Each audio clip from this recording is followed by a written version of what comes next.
Hi everyone, my name is Matt and this is how I made my second ever game, The Rut, which is my first RPG and dungeon crawler. The idea started out when I doodled some monsters in paint. They were based on an old idea I had for a short film where someone was in like a nightmare realm where stuff that can be seen as monsters were actual monsters. For example, Laundryville was born from the idea that sometimes a pile of washing at the dead of night can look like something spooky. I liked the drawings a lot and kept making more. I eventually ported them over to Photoshop so I could do more with them and scale them properly to fit into a game.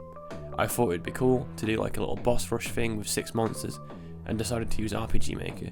I had bought it years ago but had never figured it out. I sat down, watched some tutorials, read some forums and got into it. The idea expanded heavily because I had so much fun making monsters. To ease my workload and make it possible, I decided to split the game into areas and the monsters into types.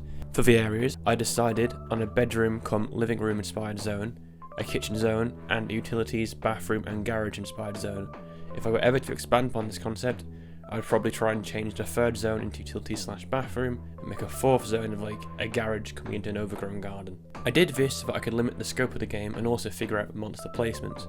For example, all toilet based monsters would go in the third zone, while all bed themed monsters would go in the first zone. There'd also be general monsters like the dust bunnies who would be present throughout. By doing this, I could figure out which zones needed more monsters and I could make sure each had an even amount. I went for garish colours in each zone because honestly, I kinda like them. I understand they can have a sickly quality, but I figured that worked for driving home the theme. The lounge zone being garish and weird looking works in my mind because it's not supposed to look like that. The fact that all the laundry is stacked up like a maze is a depressing state of affairs and shouldn't look like it's particularly appealing. For the kitchen zone, I went with filthy countertops. It definitely makes it harder to justify what it's maze-like, but I imagine Rusty keeps installing more instead of just cleaning old ones. Finally, the utilities zone reflects the garage with the toolboxes and crap everywhere. This was definitely the hardest one to theme. I originally pictured it looking like a bathroom, but it was too visually similar to the kitchen, so incorporating more garage elements was my way of making it more unique. The idea for splitting the monsters into types was inspired heavily by two of my favourite franchises, Pokemon and Persona. By doing so, I could give each monster type specific strengths and weaknesses that would allow party members to have different uses. For example, filth monsters were weak to Moppy's cleaning skills.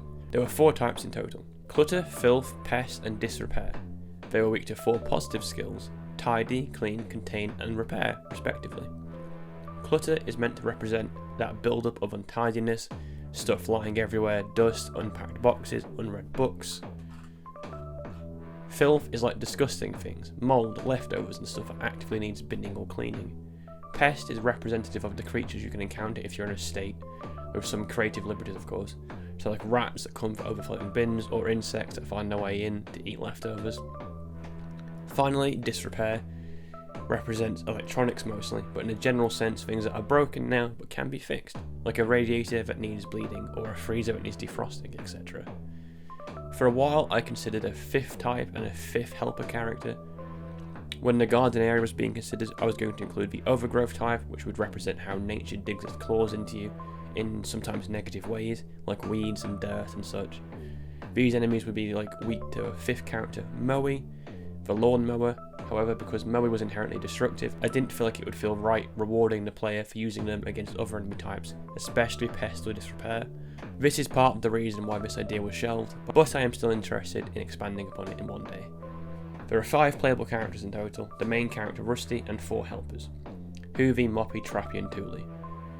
Rusty mechanically is a generalist. He's okay in any situation but needs the others to bounce off to be truly effective.